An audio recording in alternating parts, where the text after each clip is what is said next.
नमस्कार। उम्मीद है आप लोग स्वस्थ और प्रसन्न होंगे। आज ऐसे बैठे बैठे सोच रहा था कि अपने मोदी जी अब चीन क्यों नहीं जाते।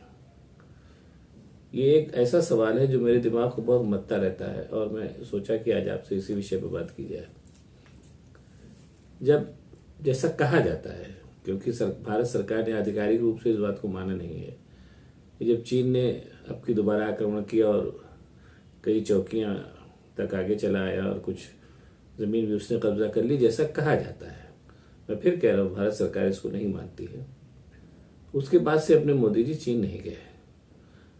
मैं फिर कह रहा हूँ कि मोदी जी ने जैसा कहा कि न कोई घुसा है और न किसी ने कोई कब्जा किया, ये भारत सरकार की आधिकारिक वक्तव्य है जिसको अभी भी माना जाता है, क्योंकि भारत सरकार ने ऐसा कहा है। अब यहीं पर एक सवाल मेरे दिमाग में आता है कि शुरुआती दिन थे, मोदी जी नए नए प्रधानमंत्री बने थे और जाहिर सी बात है, नए नए प्रधानमंत्री बने थे तो पूरा विश्व उनको जान न जाए ये संभव नहीं था। इसलिए उन्होंने ताबड़तोड़ पूरी दुनिया के दौरे करने शुरू किए और जाहिर सी बात है, वो विश्व गुरु बनने का भी कंसेप्ट उनके दिमाग में है और वो तो मानते ही हैं कि भारत विश्व गुरु है। और जाहिर सी बात है, भारत विश्व गुरु है तो उसके प्रधानमंत्री वो है तो वो भी विश्व गुरु ही है। तो उनके विश्व गुरुत्व से कोई देश अछूता न रह जाए, इसलिए मोदी जी ने ताबड़तोड़ पूरी दुनिया के दौरे करने शुरू किए। और उसी क्रम में वो चीन बहुत अक्सर जाया करते थे। उनके तमाम जो फोटोग्राफ उस ज़माने में छपते थे कि शी जिनपिंग झूला झूल रहे हैं, वो झूला झूला रहे हैं और चाय पी जा रही है, बड़े तपाक से दोनों एक दूसरे से मिल रहे हैं। वो सारी बातें अभी भी लोगों के जहन में, हो सकता है ताज़ा करना चाहे तो याद ताज़ा हो जाएगी। उसके बाद पता नहीं क्या हुआ और चीन अभी भी आज की तारीख में भी भारत का बड़ा व्यापारिक साझेदार है। जाहिर सी बात है, हमारा आयात जो है वो चीन से हमारा आयात बहुत ज़्यादा है, निर्यात हमारा बहुत कम है, ये भी एक फैक्ट है। बहरहाल कुल मिलाकर के अपने मोदी साहब चीन खूब गए और चीन के जो वो हैं शी जिनपिंग और अपने मोदी जी की दोस्ती के खूब चर्चे थे, जैसा भारतीय मीडिया बताता था। अब चर्चे कितने थे कितने नहीं थे दुनिया में, ये तो हमें नहीं मालूम, लेकिन भारतीय मीडिया के हिसाब से मतलब वो इस कदर गलवैयाँ थी कि पूछिए मत।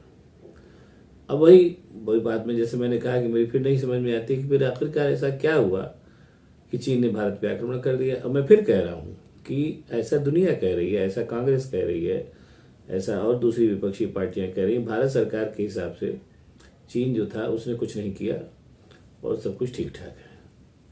अब सवाल ये पैदा है कि अगर जब सब कुछ ठीक ठाक है तो पूरी दुनिया का दौरा तो अपने मोदी जी पूर्ववत कर रहे हैं, जहाँ कहीं ज़रूरत होती है वो चले जाते हैं और जाहिर सी बात है कि वो विश्व को पूरा नेतृत्व दे रहे हैं, ये भी सही बात है। सारा अगर भारतीय मीडिया की मुख्यधारा की मीडिया को यकीन किया जाए तो मोदी जी के नेतृत्व से पूरी दुनिया इस समय लाभान्वित हो रही है। और जो अभी युद्ध हुआ था रूस का यूक्रेन के साथ, वो भी मोदी जी ने रुकवाया। तो जब इतने इम्पॉर्टेंट और इतने प्रभावशाली मोदी जी हैं, जो मैं मान रहा हूँ कि हैं अपने देश के प्रधानमंत्री, होना भी चाहिए, गर्व की बात है हमारे लिए कि भारत पूरी दुनिया को नेतृत्व प्रदान कर रहा है।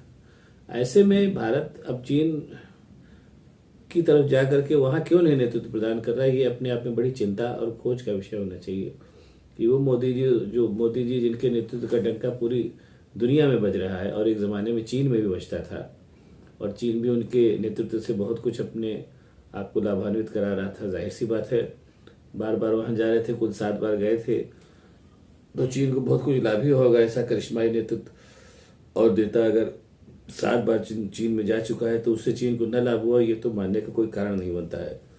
चीन को भी बहुत लाभ हुआ होगा और ये मतलब सीधी सी बात है, जब पूरी दुनिया को लाभ हो रहा है तो चीन को क्यों नहीं लाभ हो रहा होगा। तो अब यही बात मेरी समझ में नहीं आ रही है कि इतना लाभ जब चीन को हुआ तो चीन अब अपने मोदी जी को बुलाता क्यों नहीं और अपने मोदी जी अपने ज्ञान से और अपने नेतृत्व से चीन को लाभान्वित कराने के लिए वहाँ पर जाते क्यों नहीं। ये एक बहुत बड़ा सवाल है जो मेरे दिमाग में आता है। और अगर जैसा कि भारत सरकार का दावा है, मैं फिर कह रहा हूँ कि चीन की तरफ से कहीं कोई हमला नहीं हुआ, तो ऐसे में फिर इस कदर बेरुखी ठीक नहीं है। अपने मोदी जी को भी मेरी ये तुच्छ सी सलाह है, क्योंकि मेरी औकात ही क्या, कि उनको फिर से अपने नेतृत्व से और अपने क्या नाम है करिश्माई व्यक्तित्व से लाभान्वित कराने के लिए चीन के दौरे फिर से शुरू करने चाहिए। और ये लाग डांट और ये थोड़ी बहुत सीमा पर झड़प तो होती रहेगी, कहाँ नहीं होती है। तो सीमा सीमा पर जो झड़प हुई है, जैसा कि बाहर के लोग कह रहे हैं, विदेशी मीडिया कह रहा है, कांग्रेसी लोग कह रहे हैं, भारत सरकार के हिसाब से कहीं कोई झड़प नहीं थी, कहीं कुछ नहीं हुआ था। ऐसे में अगर मोदी जी ने चीन का दौरा बंद कर रखा है तो ये अच्छी बात नहीं है। और चीन को भी चाहिए कि मोदी जी को दोबारा बुलाए, और मोदी जी को तो जाना ही चाहिए, ऐसा मेरा मानना है। अब तुच्छ बुद्धि का आदमी हूँ, मेरी समझ में नहीं आ रहा है, लेकिन जहाँ तक मैं समझ रहा हूँ, और मैं फिर इस बात को कह रहा हूँ कि अगर सीमा पर कोई झड़प नहीं हुई है तो मोदी जी और चीन के बीच में इतनी बेरुखी ठीक नहीं है। आना जाना फिर शुरू करना चाहिए। पड़ोसी है, थोड़ा बहुत तो पड़ोसी बीच में झगड़ा होता ही रहता है। अब आप अगर मेरी इस राय से इत्तेफाक रखते हो तो मुझे बताएं कि ऐसा होना चाहिए या नहीं होना चाहिए। और अगर वीडियो आपको पसंद आया हो तो ये थोड़े हल्के फुल्के मूड में वीडियो बनाया मैंने फिर कहा कि छोटी बुद्धि का आदमी, मेरी समझ में नहीं आ रहा है कि क्यों मोदी जी चीन नहीं जा रहे हैं और क्यों चीन उनको बुला नहीं रहा है।